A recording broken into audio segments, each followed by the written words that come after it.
दोस्तों, कोई भी इंसान जहां पैदा होता है उसका असली घर वही होता है। चाहे वे बड़ा होकर दुनिया के किसी भी कोने में बस जाए, लेकिन जहां पैदा हुआ उसका बचपन पला बड़ा वह उसे कभी नहीं भूलता। वहां की मिट्टी की खुशबू उसे हमेशा याद आती रहती है। और अगर कोई कहीं दूर चला जाता है और उसकी सबसे बड़ी ख्वाहिश कहीं जाने की होती है तो शायद वे यही होती होगी कि वे एक बार अपने बचपन के गांव या शहर घूम आए। दोस्तों, आप तो जानते ही हैं कि 1947 में भारत और पाकिस्तान का बंटवारा हो गया था, जिसमें लाखों लोगों के घर तबाह हो गए थे और लाखों लोगों की जानें चली गई थी। कुछ लोग भारत से पाकिस्तान चले गए थे और कुछ पाकिस्तान से भारत आ गए थे। लेकिन जो लोग सरहद पार रहने लगे थे वे चाहे भले ही दुश्मनों का मुल्क बन गया हो, लेकिन आज भी उनके दिमाग में अपने गांव शहर की यादें हमेशा ताजा रहती हैं। और अगर उन्हें मौका मिल जाए और दोनों देश एक जैसे हो जाएं तो वे जरूर अपने देश जाकर ही रहना पसंद करेंगे। चाहे भले ही आज वे दुश्मनों का देश हो, लेकिन कई खतरों की वजह से वे ऐसा नहीं कर सकते। तो चलिए दोस्तों, इस वीडियो में आज हम आपको बंटवारे के वक्त पाकिस्तान से आए कुछ लोगों की दास्तान उन्हीं की जुबान में सुनाएंगे और ये भी बताएंगे कि जो पाकिस्तान में हिंदुओं के घर थे उनका क्या हुआ था और आज वे किस हालत में हैं। तो चलिए जानते हैं। दोस्तों, पाकिस्तान में स्थित लाहौर से करीब 320 किलोमीटर दूर डेरा इस्माइल खान के निशान आज भी भारत में मिलते हैं। डेरा से आए लोग वहां का रहन सहन, भाषा और संस्कृति भी अपने साथ ले आए थे। इनमें से कई हिंदू परिवारों के घर अब भी वहां सलामत हैं और आज भी घरों के बाहर उनके नाम लिखे हैं। किसी पर बाबा भगवान दास लिखा है तो किसी की छत पर अब तक नक्काशी है जो बंटवारे से पहले रहने वालों की दास्तां बयां करती है। दिल्ली के पास गुरुग्राम में रहने वाले प्रेम पिपलानी बंटवारे के वक्त वहीं से आए थे। वे आज भी डेरा की भाषा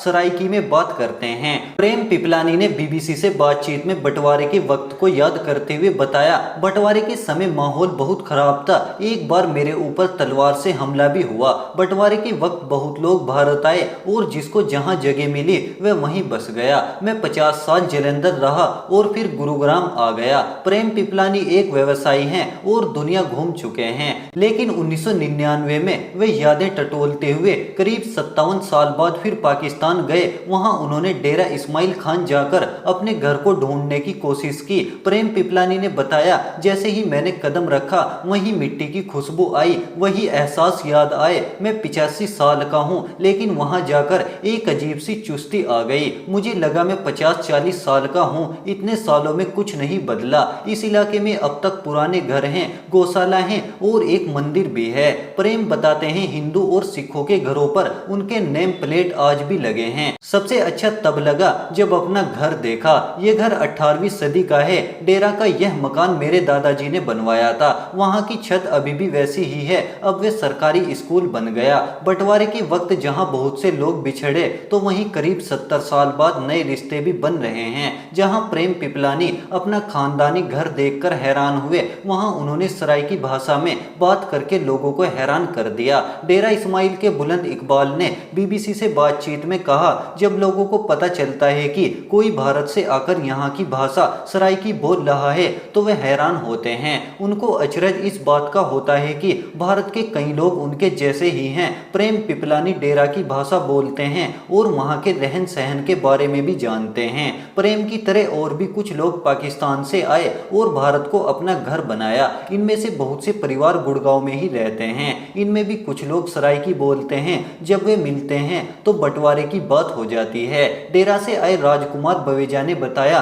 डेरा का माहौल ऐसा था कि हिंदू मुसलमान एक साथ रहते थे और सारे त्योहार एक साथ मनाते थे। फिर सब बदल गया और सरहदें बन गई। वहीं सहदेव रत्रा ने बताया, हमारे परिवार के सदस्य अलग अलग भारत आए। हम सब बिछड़ गए थे। हमें मिलने में करीब 7 महीने लग गए। बेशक भारत में अब गिने चुने लोग ही सराइकी बोलते हैं, लेकिन जब कभी ये डेरा वाले मिलते हैं इसी पुरानी भाषा को याद करते हैं और सराइकी के कुछ लोकगीत भी गाते हैं।